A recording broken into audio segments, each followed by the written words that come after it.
सास की जादुई शक्ति। कौशल्या ने एक रात सपना देखा। कौशल्या राजपूत, तुमने किए हैं जीवन में अच्छे अच्छे कर्म, इसलिए अब से जब तुम चाहो गायब हो सकती हो, जिसके लिए तुमको सिर्फ चुटकी बजानी होगी और चुटकी बजाते ही तुम गायब। बस एक बात का ध्यान रखना, जहां तुमने कोई गलत काम किया तुमसे ये शक्ति वापस ले ली जाएगी। कौशल्या की नींद टूट जाती है। ये कैसा सपना था? गायब हो जाऊंगी मतलब? हे भगवान, कंबल ओढ़ के सो जाती हूँ, सपना कंबल के अंदर नहीं घुस पाएगा। कौशल्या डर के मारे कंबल ओढ़ के सो जाती है। सुबह कौशल्या मंदिर जाने लगती है। अरे बहू, जल्दी चल, भिखारियों को खाना भी तो खिलाना है। हाँ माँ जी, अभी आई। आज तो खीर और पूरी बने हैं, सब खुश हो जाएंगे। दोनों सास बहू कार से खाने का सामान लेकर मंदिर पहुंचते हैं और भगवान की आराधना के बाद मंदिर के बाहर बैठे भिखारियों को खाना खिलाने लगते हैं। दीदी, आप हर हफ्ते आते हो, इतना सारा करते हो हम लोगों के लिए। मैं आपके लिए रोज अलग से दुआ मांगता हूँ। ये तो फर्ज है हमारा। दीदी, थोड़ी पैसों की मदद हो जाती तो अच्छा होता।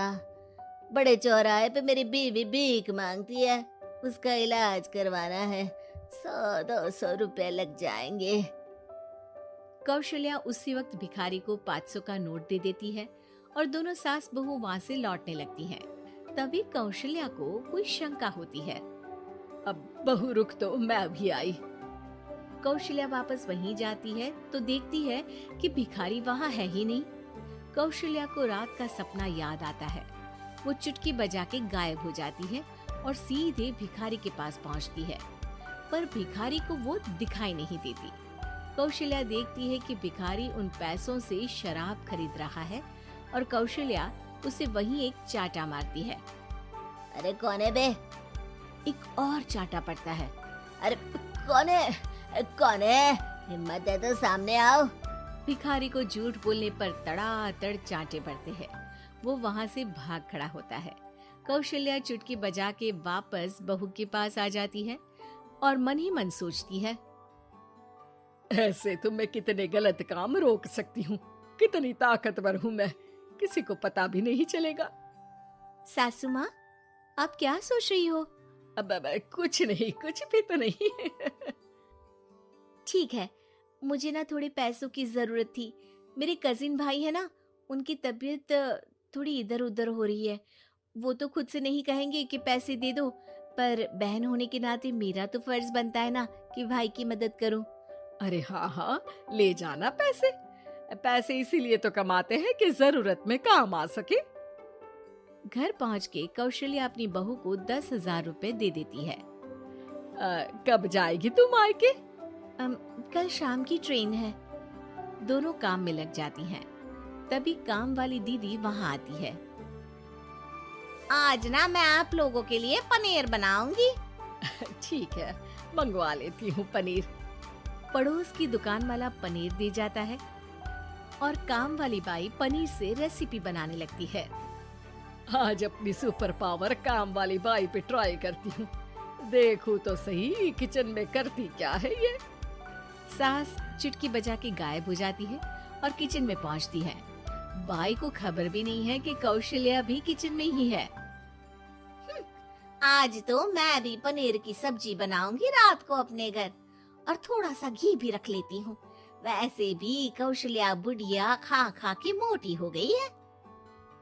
कौशल्या बाई की चोरी पकड़ लेती है और गुस्से में बाई की चोटी ऊपर उठा देती है। बाई को समझ भी नहीं आता कि उसकी चोटी खड़ी कैसे हो गई। वो डर के मारे चीख पड़ती है। बहू भागते हुए किचन में आती है। अरे क्या हुआ? ये तुम्हारी चोटी खड़ी कैसे है? करंट लग गया है क्या? पता नहीं, शायद किचन में ना भूत है। बाई वहाँ से भाग खड़ी होती है और कौशल्या चुटकी बजा के अपने कमरे में टीवी देखने लगती है। बहू वहाँ जाती है। माँ जी, किचन में ना भूत है, बाई भाग गई।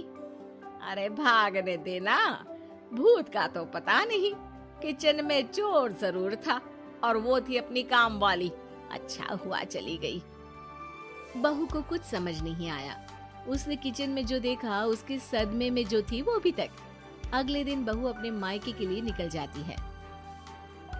कहीं भिखारी और काम वाली की तरह बहू भी तो मुझे धोखा नहीं दे रही।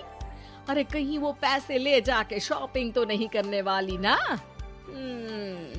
अभी पता लगाती हूँ मुझसे कुछ छिपा है भला। जैसे भगवान सब देख रहा है वैसे ही मैं भी सब देख रही हूँ। सास को अपनी शक्ति पर घमंड आ गया था। वो अब अच्छे काम करने की जगह अपनी शक्ति का इस्तेमाल खुद का शक मिटाने के लिए कर रही थी। वो चुटकी बजाती ही बहू के मायके चली जाती है। भैया, आपने बताया क्यों नहीं कि इतनी तबीयत खराब है? अरे तेरी सास बूढ़ी हो गई है, इतना भला काम करती है, उनकी मदद कौन करता है? यहाँ तो और भी लोग हैं ना। भैया मेरे पास कुछ पैसे हैं, आप दूसरे डॉक्टर को दिखा दीजिए ना। अरे मुझे लगता है कि मेरा टाइम आ गया है, मुझे जाना होगा। कमरे में भाई की आत्मा को लेने यमदूत आ चुके थे। कौशल्या भले ही किसी को नहीं दिख रही थी, पर यमदूत ने उसे देख लिया। यही आत्मा है शायद, परछाई दिख रही है, पहले ही तैयार खड़ी है। अरे आप कौन हो? यमराज का नाम सुना है? हैं? आप यमराज हो क्या? नहीं, हम उनके यहाँ जॉब करते हैं, आत्मा उठा के ले जाते हैं डिलीवरी वाले। चलो अब तुम्हारा टाइम पूरा हो गया। अरे आप शायद ना वो बिस्तर पर पड़े आदमी की आत्मा को लेने आए हो। मैं तो बस यहाँ देखने आई थी कि मेरी बहू कहीं मुझसे पैसे लेकर शॉपिंग करने तो नहीं चली गई ना। मतलब तुम्हारे पास शक्ति है गायब होने वाली? हाँ। तुम ऐसे तुच्छ काम में उपयोग कर रही हो ऐसी दिव्य शक्ति का। अब तो तुमको ही लेके जाऊंगा। अरे नहीं नहीं, कल मुझे किटी पार्टी में भी तो जाना है। अब नरक में ही करना किटी पार्टी। नहीं नहीं नहीं। 3 बार नहीं क्यों बोल रही हो? टीवी सीरियल चल रहा है क्या एकता कपूर का? अरे प्लीज मुझे जाने दो। आप तो उस बीमार आदमी की आत्मा को लेने आए थे ना। गलत डिलीवरी करोगे तो यमराज डांटेगा ना। बात तो सही कर रही हो, पर हमको उस पे दया आ गई। अभी उसकी उम्र ही क्या है, पर कुछ तो लेके जाना पड़ेगा ना। एक काम करो, अपनी शक्ति दे दो, गायब होने वाली है। अरे क्यों? तुम पृथ्वी लोक का भ्रष्टाचार रोक सकती थी, चोरी रोक सकती थी, अरे कोरोना रोक सकती थी, पर तुमने अपनी बहू की जासूसी करना शुरू कर दिया। अरे लेकिन किंतु परंतु। यमदूत सास की शक्ति लेके वापस चले जाते हैं। कौशल्या की परछाई हवा से नीचे गिरती है और जमीन पे आते आते कौशल्या का शरीर सामने आ जाता है। अरे लग गई, कितने ऊपर से फेंका। माँ जी, आप यहाँ ऊपर से कैसे गिरी? अरे समदन जी, आप अचानक कमरे में। सब घबरा जाते हैं। सास बहू को सारी बात बता देती है। ये लो आपके 10,000 रुपये। आपको मुझ पे इतना भी भरोसा नहीं है?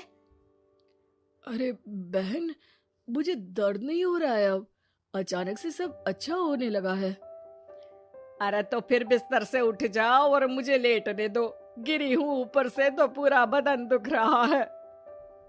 भाई को तो यमदूत ठीक करके जाते हैं, पर कौशल्या देवी दर्द के मारे बिस्तर पर आ जाती हैं।